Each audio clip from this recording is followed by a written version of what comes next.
outs to Kingdom as well. Was it last week? Fans from Argentina? Yeah, and Chile. And Chile. We're going global. We are global. Always been. Yeah. We should fly to like other regions too, like Singapore, Malaysia. That is not really global, bro. That's that's like Southeast Asia. That's the basics. I mean, like we've been there. It feels far, but anyway. Dude, Paris was far. Game number 1, Royal Derby, ONIC on blue, RRQ on red, Atlas Paquito Zushin banned out, Marcel Fanny also banned out. We're looking at, you know, early game tempo heroes starting to get limited. Oh my god, they need to and surprisingly so, the YSS What? also gets banned. It's... Kyrie is known for the YSS, yes, but is the meta known for YSS? But yeah, this is the elephant in the room. You leave out the Freya to Kelra. We actually talk with Kyrie about this. There is a reason why Kelra was not able to play Freya at all. It's always not open for us. So that was one thing that he's kind of like whining about to the other teams. Please leave the Freya open. But I think Coach Adi, he knows what he's doing, right? There's gotta be a plan. He knows that this is a risk that he's working with. So the plan has to be as good. Yeah, the fact that ONIC also banned out the Paquito means they don't have a response to the Hirara straight up. And against the Melissa as well, do they pick up the Novaria? That's the question now. Novaria pick up here, plus what jungle? Harley? Because you want to flex the Freya all the way to the end, right? So I don't think you want to go for the Claude. They could go Nolan, no? Yeah, Harley and Novaria seems to be the best. Yeah. Oh, Lina. I like that too. Yeah, but a bit more reliant on the early game then, yeah? Because it gets difficult to go over to dive Melissa later on with the go away RRQ. I think the Belleric should just be the pickup here. Yeah, it's just Maybe, way to punish the Freya as well. Yeah, maybe also that's the point, right? Maybe they want to play the early game, more tempo with Selena, Harley. Freya as well, still flex. Maybe RRQ is taking a pitch out of Navi's book. They want to play it super late in the game, but so far there's no scaling mid laner that have picked. And even if they pick the Novaria, I don't think it's going to be as good as ONIC picking Novaria on blue 3, because you have an answer to Novaria already with the Harley. What about Barat's red 3 here? I think that's why they're thinking about it, right? Oh, but they instead go Ruby. Huh. And it is the flex for Saeed and Joshua. But here's the thing with Adi's drafts. Sometimes we see priority on heroes that I just don't think are that prio. At least the Esme is gone. Thank God. Yeah, you're right. You know what? One pick had to go for another to shine. Sure. Either way, not a fan. Esme, Ruby, whatever it is. Let's see. What do they ban out now? The Claude makes a lot of sense still. If they're thinking the Freya goes XP, and this is why the Freya gets so much value. I think for ONIC, they don't really care about the Ruby, so they're just going to go and ban out the Belleric as usual, right? And there is still a way for ONIC to flex the XP, so Esmeralda could still be banned for ONIC. I'm not sure if that's going to be the route, you know? But there's one thing that I want to point out. So far, Sans is not really known for the Selena. I don't remember what's the exact story, but apparently Sans was not landing the arrow, so you know his teammates makes fun of it, and it stays with him until this day. Oh no! Hopefully, it can be different. This is his proving ground. Yeah. This is where he finds his redemption arc. And if you establish that you can play the Selena, now the opponent has to be a bit more careful from now on. Unless you're Bigatron. Statements, I think, involved here for ONIC, particularly. Freya, again, still flex, so you do see that the Brody and the Claude gets banned out. Protecting the Melissa lane, Phoveus gets banned alongside the Uranus. Now, that's a hero that we haven't really seen being picked or banned in quite a while. But in this case, it actually makes a lot of sense against the Freya. That means they actually want to put the Freya in XP. Freya, Selena also, right? But in lane, the Phoveus will have a good time against that Freya. All right, I think they have an idea now. Freya goes to the XP lane. They can actually pick up the Esmeralda. And I know that sounds crazy, but it's pretty good against the Freya. Flex the Ruby into gold later on. Oh, sorry, there's already a Melissa. My bad. I think Ruby's locked in. I think it's Ruby Roam, no? So, Esme, XP, Ruby, Roam. Yeah. But okay, then last pick it, right? You go for mid lane first. Mid lane, safe Valentina. Tico Kanita again.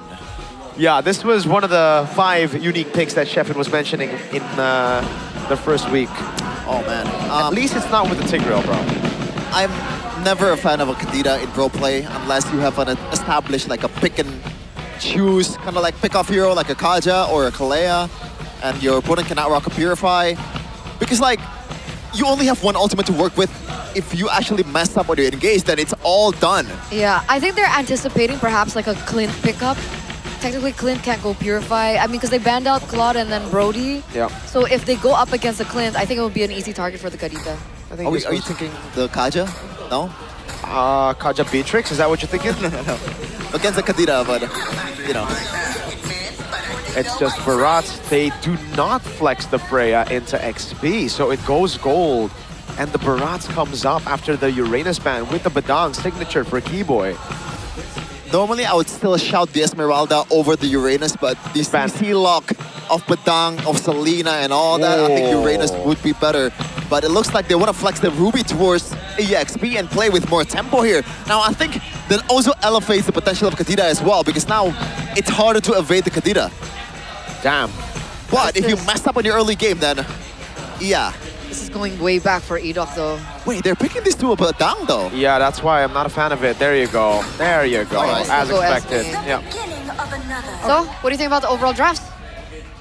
See, even if RRQ has the winning draft, I think ONIC is better. You know, I would still go for ONIC. Yeah. Same here. So 2 for ONIC. Yes. I mean, last time you guys voted for a particular team, that team won. Lost, sorry. What do you mean? We said Navi? Yeah. Navi won? I think game 1 or game 2. Game 2. You guys were both for a certain team and then they lost. So I have hopes for RRQ. You got this. I actually predicted RRQ because Obawa needed a friend. I saw that. Yeah. I saw that. So, yeah. You guys will see that. In the game. We're going to see the talent predictions in the game. But here it is. Royal Derby. 7 times in a row, they have not been able to find a win against the Sky Kings. With a new lineup, with Demon Kites coming into the fray, is this the answer that RRQ have so desperately needed? And if it is, it all starts from game number 1. Let's go. Let's see it. Whoa. Saeed and Hajirin. Last time it was the Kadita with the Tigreal. No prio at all. They just got rotated everywhere. But now it's with the Ruby. So is it any better? Oh man, not sure, but look at the tempo from Kyrie and Sans. Yeah. They are done with the purple buff in a second. But shout out to chat, but I just realized that it's a very XY chromosome heavy draft here for RRQ. It's a very what? XY chromosome. It's girl power, brother. Girl. Oh.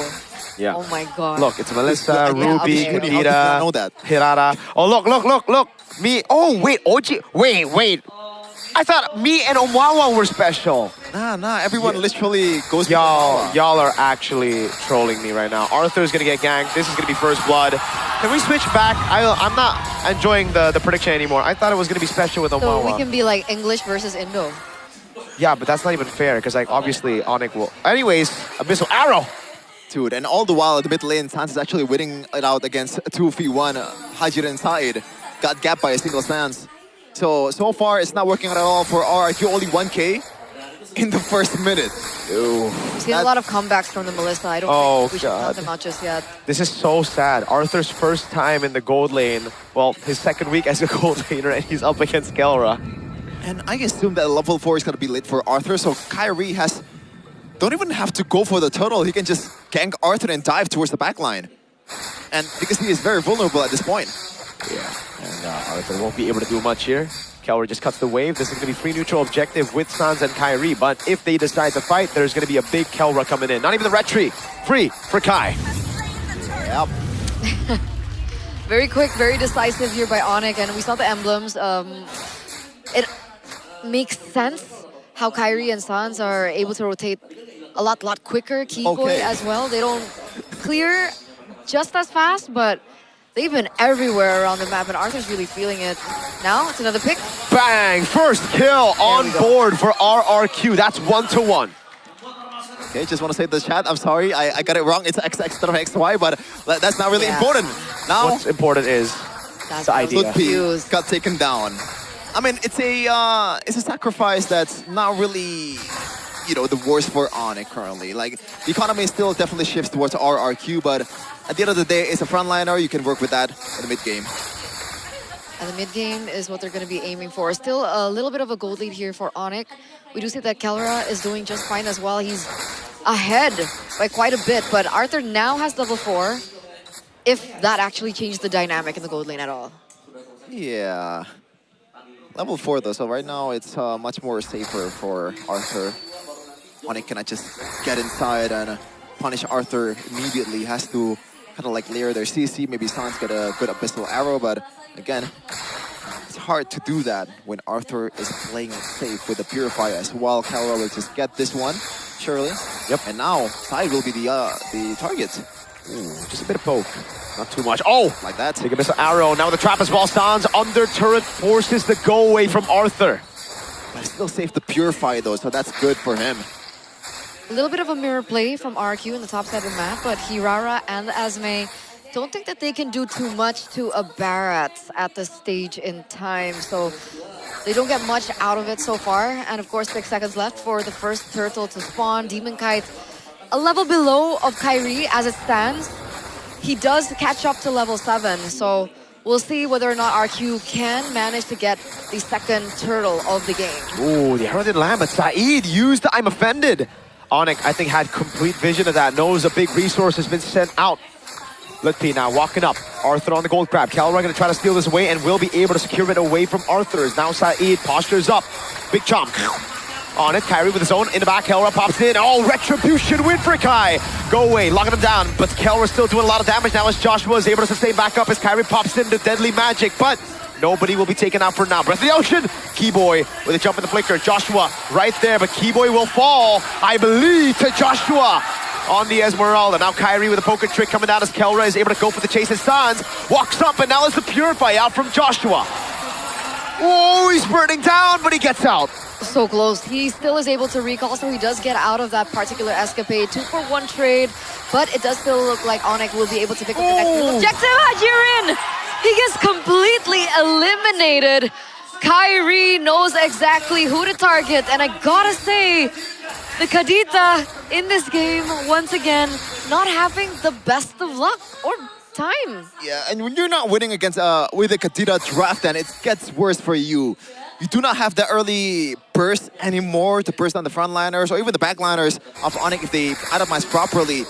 And one thing that I worry about when the Kadita was picked, aside from the fact that it's so one-dimensional, is the fact that ONIC is probably the best team that uses Kadita historically in MPL ID, so they know the in and outs of this hero. Yeah. That's the thing. And you know, the Kadita usually functions on vision or lack of vision, and the fact that you're up against a Selena, a hero that can put traps in certain bushes, it also denies and alleviates the kill pressure that the Kadita actually has around the map as well.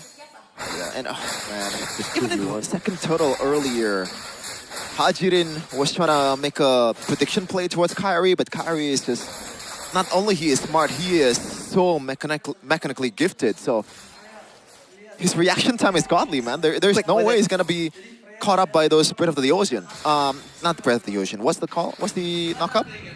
Breath of the Ocean. Oh, it is. Yeah, you got it right. Don't second guess yourself. Oh, Arthur! Arthur's dead, bro. Even he pops the go away for the extra shielding, but it bypasses it. Kai is doing too much damage. Big chomp. Kiboy now with the follow-up as well. It's going to be Kairi with the poker trick. Saeed taking a half HP, a quarter now. Kelra's right there. Petrify! Able to find Sans, but he's able to walk away now. Is asking for the all-in as Kelra walks up with the balcony as a set. Now onto Demon Kite, who's still able to secure the purple bump, but now it's just ONIC who set their sights on the objective. They don't need more than just that one kill, and Sans got away without flicker. I find that really unfortunate. Yeah. Jiren finally gets a pick onto Sans, but even with the Genius Wand, it's still not enough damage to one-shot Sans on a Selena. Dude, that's literally what I said. Like, I was maybe exaggerating just a little bit when I said that the backliners will still be safe, but in the back of my mind, oh, maybe if it's Sans, it can still be bursted down. But no, apparently it's not enough. So what the hell do you do at this time? Even Kairi, this draft is function to the third Kairi, right? Boy. The Ruby, the Kadita. It makes Kairi second guesses everything. Hold on. But somehow he was able to get the solo kill, but now Kiboy. Bro, what the hell? Kiboy is walking away now. He gets taken out. Yeah, you deserve that, bro. That was way too deep. What the heck, man? At least they got a turret, so all right. I guess you wait for items, right? Back to your Oh. Okay, no. Max range. They're not gonna play with that. But I think they just wait for more items. I think Hajiri needs to wait for more than just a Genius Wand because not being able to one-shot even a Selena is a problem right now. And Hajirin, again, not feeling the best of impacts. And we're seeing it really travel onto and echo onto the rest of the members.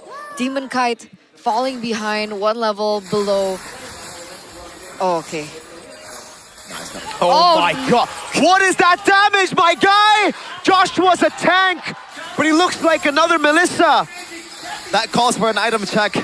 Please. The shred. Thunder, Lightning Truncheon, I mean. Lightning Truncheon and Genius Wand. Yeah, we know that, but unfortunately we have to show the viewers too, but that's a bit too much damage, my dude. And Calra is just whittling down the turret down below. Yep. Hey, before it's not 9 minutes yet. Did they combo it with the Kiboy. damage coming from Sans? Oh my god, Demon Kai, you have to play this perfectly. Can you get the untargetable there? Oh, it's not perfect. He used it a bit too early. Sans now flickers out of the way, and that's going to be Kiboy with a jump in forward, able to find another. Saeed taking down Kai, walking up again. Now with the Lightning Truncheon and the Genius Wand, he's going to go for the poker trick, but doesn't have the deadly magic just yet. Arthur in the midst of it all. Oh my god, now the deadly magic. Arthur, good night, buddy.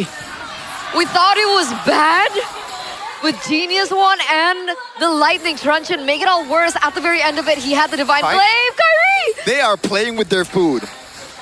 That's insane. How are they looking for these opportunities? How is Kyrie able to go in so deep, not get punished? He's standing at 6-0-0 on this Harley. RRQ, absolutely nothing that they can do. Even Arthur, even if the winning condition was Arthur, Melissa, she's not even involved in these team fights. It's just a gap. Like there's really nothing that I can break it down for you. Everyone from ONIC is just better. And shout out for Sans for buying a single healing necklace just for himself. Wait a second, Kiboy. Oh, with a oh my god. Dude. Yeah. Okay. Now the Valkyries just stand over past the go-away. Oh my god, he's going past it. Now it's going to be Mr. Arrow not landing. Saeed with a massive stab, but he gets bursted down by Kelra, who's under the base. Brother, there are turrets there in place so that you don't do that, but it doesn't matter. Through the muddles, through the turrets, through RRQ's confidence. Kelra's in deep again. They hit that from the parking lot. Dude, they're hitting these shots from out of the court right now. Kyrie jumped on again, just tickles them. Kelra slicing the Esmeralda to pieces. Mid lane base turret taken down already. Now the bottom lane base turret gonna be next in the chopping block as ONIC try to go for it. The missile arrow lands again. Just a bit of poke, the trident swing to take the base turret down. They have taken 2 base turrets with Lord 1. Sans is silent. Come on. All right. Okay, I want to finish my point. The single healing necklace of Sans, I think is pretty interesting because he knows that he's going to be trading a little blows here and there, taking a few turret hits when he's diving in. So now he does not have to recall at all. Yes, that is true. But boys and girls, ladies and gentlemen, it's a 10K gold lead for ONIC. So feel free to scan the QR code. You guys can get a huge discount. It's basically free diamonds. And I guess thank you, ONIC, for game number 1. 11,000 now. That's a Magic Trinity now secured by Kyrie on top of everything that is going wrong for RRQ. 2,400 gold lead. That's a 3,000 gold lead from Kelra on top of Arthur. Is there a potential way back for RRQ, or do you just go there is. and go next? There are multiple. If ONIC lose connection to their phone, every single one of them, or if they all dive into the base, that is very certainly a comeback for RRQ. One other thing is, if we get 9 dudes to beat them up on stage, I think RRQ might, even then though, I don't know. All right, I'm just going to play the devil's advocate here, all right? Kyrie is a very squishy hero. Yeah. Screw your devil. Oh my god, Lutpiii! Jumps into the back, Sans walks up. That was going to be Kelra surviving, past the Purify, getting away. The poker trick as well, as the arrow doesn't land, but Arthur is able to escape. Now they get the base red. Kai with the poker trick. Oh my god. Hajin almost disappeared with just the poker trick. Now the abyssal arrow. Again in the back. Kiboy with a set again. Killing spree already. Screw your devil. Screw your advocate. No chance. Yep. That's why it's called Devil's Advocate. Wow. Not a single breath for RRQ. No objectives, no turrets, no towers, no turtles, no lords, no nothing. 12 minutes was all it took for ONIC to look for that snowball. Harley Kyrie is something else alongside Sans on the Selena. We were talking about the Selena in the drafts, and that's what he's able to do. Kelra